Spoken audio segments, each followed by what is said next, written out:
Alors, coach, toi, quel outil que tu utilises pour faire tes analyses techniques et comment tu analyses le marché? Alors, dans cette vidéo, je vais vous expliquer les outils que je prends en compte. Néanmoins, je ne peux pas vraiment vous montrer comment ça passe parce que ça m'apprend beaucoup de temps à maîtriser. Et dans une seule vidéo, je ne peux pas vous montrer ça, comment ça se passe parce que ça va prendre des heures ou même des jours. Mais quand même, je peux résumer les outils que je prends en compte. Et mes étudiants en coaching, ils savent de quel outil on prend. Parce que les débutants, eux, ils prennent tous les indicateurs, ils mélangent sur le graphique. Ils ne peuvent même pas voir les structures du marché, les zones les plus importantes du marché. Alors, si tu es débutant, je sais que toi aussi tu as vécu de ça. Tu as ajouté la moyenne mobile, le RCI, la MACD, tu as ajouté les bandes de Bollinger, ainsi de suite. Tu as ajouté beaucoup d'outils, d'indicateurs, de figures statistiques que tu as dessinées sur le graphique au point même que tu ne parviens même pas à voir les zones les plus importantes du graphique. Alors, dans cette vidéo, je vais vous montrer quels sont les outils personnellement que j'utilise de façon théorique. Parce que dans la pratique, quand je vais prendre, ça va prendre des heures, des jours même à vous expliquer. Mais de façon théorique, les outils que j'utilise personnellement pour bien trader sans encombrer mon graphique. Alors, si vous venez de me découvrir au travers de cette vidéo, mon nom c'est Youssouf Diaby, je suis trader, je suis formateur. Donc, je suis coach en développement personnel, options psychologiques, mentales, émotionnelles.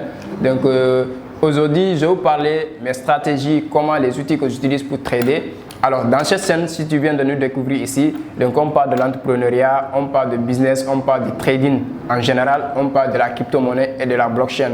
Donc, si toutes ces thématiques vraiment te passionnent, te disent quelque chose, abonnez et activez la cloche de notification pour ne pas manquer éventuelles vidéos qu'on va partager et rétroviser aussi les vidéos qui sont déjà sur la chaîne. Alors, après l'intro, on va entamer le sujet principal, qui est de quel outil tu utilises, comment tu fais tes analyses techniques afin de prendre des belles positions.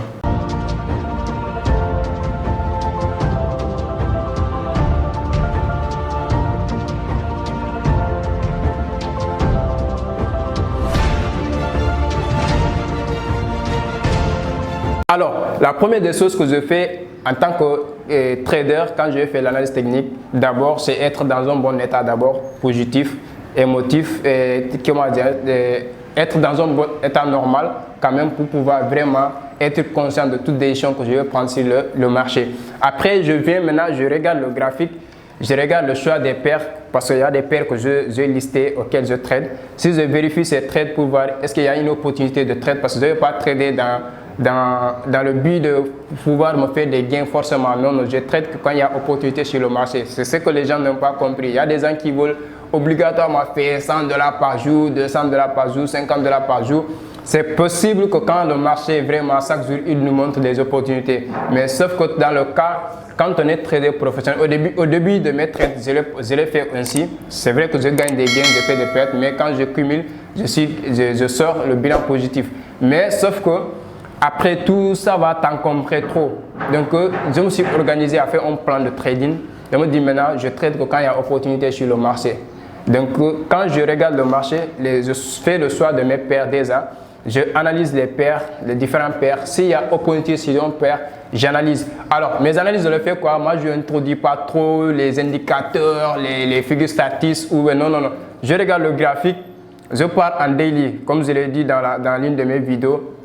Je pars dans le graphique, je regarde d'abord en daily la tendance. Est-ce que la tendance globale est baissière? Ok, je regarde. Je reviens en H4, voir les structures du marché, les zones de support, de résistance, les zones de supply, les zones de demande, pour voir maintenant les costs, les boss, ainsi de suite. Ça, c'est le Smart Money Concept pour ceux qui le maîtrisent. Après, je viens en H1. En H1, maintenant, je vais regarder maintenant le mouvement du marché. Et quand je regarde le mouvement du marché en H1, je reviens maintenant en M15. M15 va me permettre vraiment d'avoir un point d'entrée précis. Après maintenant, je peux ajouter le RCI. J'utilise l'indicateur RCI pour savoir les zones de survente et les zones de surachat afin de pouvoir m'aider à vraiment confirmer ma position. Et la moyenne mobile aussi, je l'utilise. La moyenne mobile de 50 si je fais du scalping. La moyenne mobile de 13, 21 aussi, je l'utilise souvent. Et maintenant, ce sont les outils personnels que j'utilise la plupart de mes trades.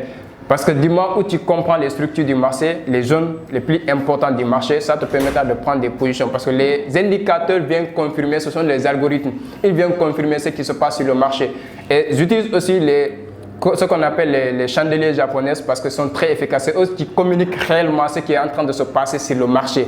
Parce que les indicateurs, eux, ils viennent pour confirmer ce que le marché passe. Mais en temps réel, ce qui est en train de se passer sur le marché, c'est les chandeliers qui communiquent ça.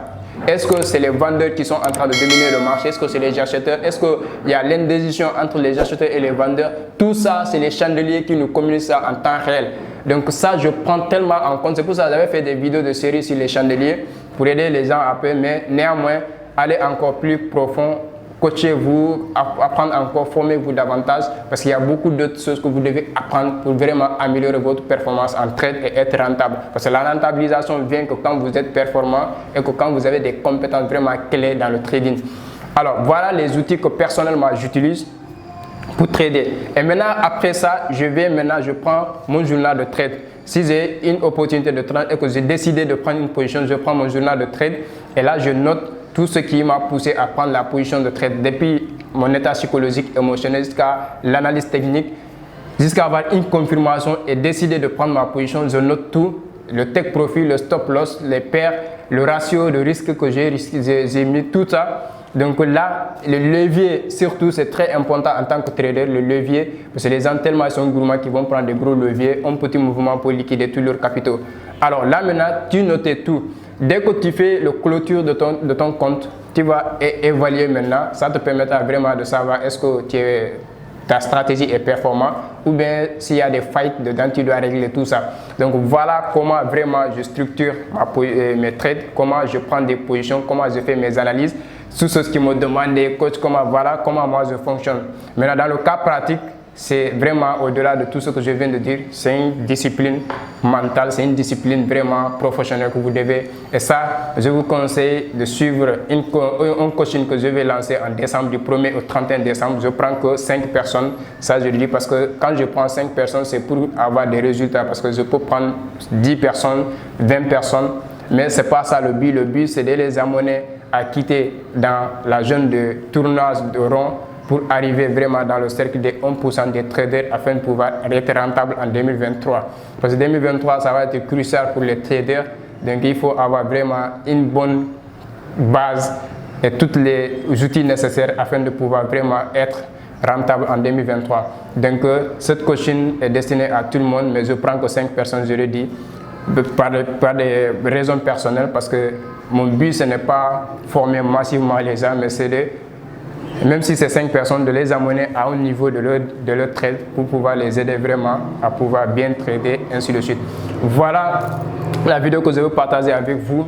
Et si ça t'a plu, un pouce bleu me fera plaisir, vos avis sur commentaires et surtout le partage maximum aux traders ou même aux gens qui sont dans le monde du trading. Merci à toi et on se dit à très bientôt.